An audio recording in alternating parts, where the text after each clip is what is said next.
Hey everyone, welcome back to Corporate Decoder, the place where we peel back the layers of corporate documents to find the real story.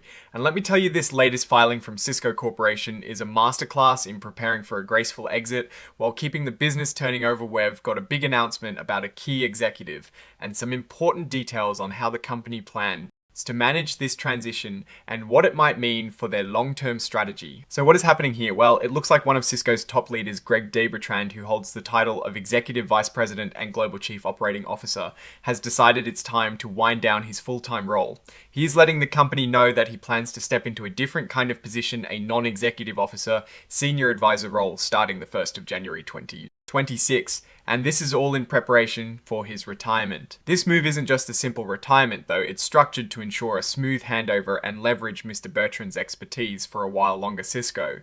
And Mr. Bertrand have inked a deal called a Strategic Advisor Agreement. This agreement kicks off on the 1st of January 2026, and it is set to last for at least 9 months, Mr. Bertrand will officially retire once this agreement wraps up. So what does this advisor role involve? Well, it's not just a ceremonial title. Mr. Bertrand is expected to put in at least 20 hours of work each week. It's pretty clear that Sysco wants to tap into his knowledge and experience during this transition period. Now let's talk about the good stuff, the compensation and benefits that come with this new role. First up, Hez going to earn an annual base salary of $443,500. That is a solid paycheck for someone providing strategic guidance. On top of that, he's getting a one-time cash award of $250,000. This will be paid out within 30 days of the agreement starting, provided he sticks around.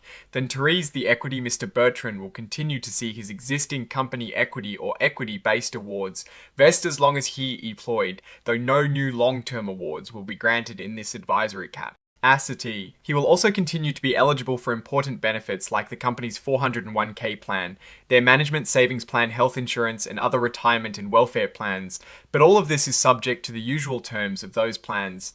Now here is an interesting detail. While serving as a senior advisor, Mr. Bertrand generally won't be participating in bond, US programs, or receiving new long-term equity awards. The exception is a prorated cash bonus under the annual incentive plan based on his base salary earned in the first half of fiscal year 2026 and company performance, provided he remains employed. There is also a clause that protects Mr. Bertrand financially if Sysco decides to end his senior advisor role before the 30th of September 2026 for reasons other than cause, which is defined as something the company determines at its sole discretion.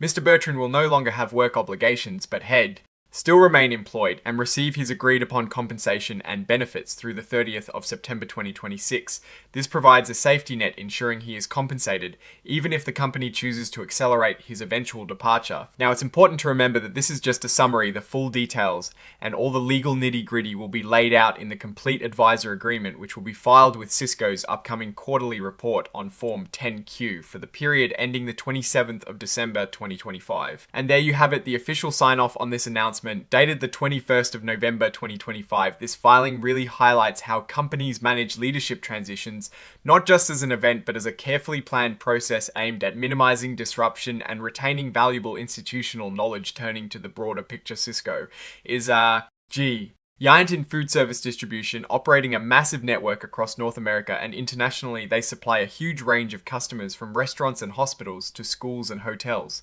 This leadership transition at a top operational level is significant for a company of this scale. The strategy to phase out a key executive into an advisory role suggests a focus on a smooth succession and continuity of operations rather than an abrupt departure.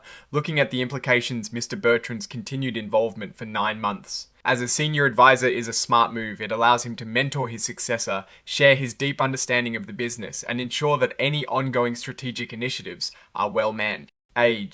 D for someone in his position, the structured compensation and the guaranteed period of employment to September 2026, even if he departs his active role early, are pretty standard for these kinds of executive transitions, designed to provide security and align incentives. The fact that he won't be eligible for new long-term equity awards or participate in bonus programs except for that prorated bonus shows a clear delineation between his executive and advisory roles.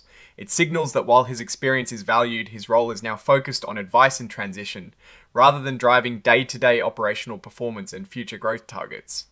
Rewards are now tied to continued employment and a base salary, which is a shift from performance-based Incentives. One of the key strengths here is Sysco's apparent effort to manage this transition proactively, rather than reactively. Companies that plan these exits will often fare better in maintaining stability and investor confidence, especially when a critical role like KEO is involved. The risk for any large company during such transitions is operational disruption, loss of key talent, but by structuring this with an advisory agreement, Sysco is actively mitigating those risks for investors and stakeholders. This news is generally positive. It shows a well-organized approach to leadership changes. The clarity around his compensation and the duration of his advisory role provides a predictable outlook for this specific aspect. Tat. Of the executive team, overall Sysco Corporation appears to be navigating this leadership evolution with a thoughtful and structured plan.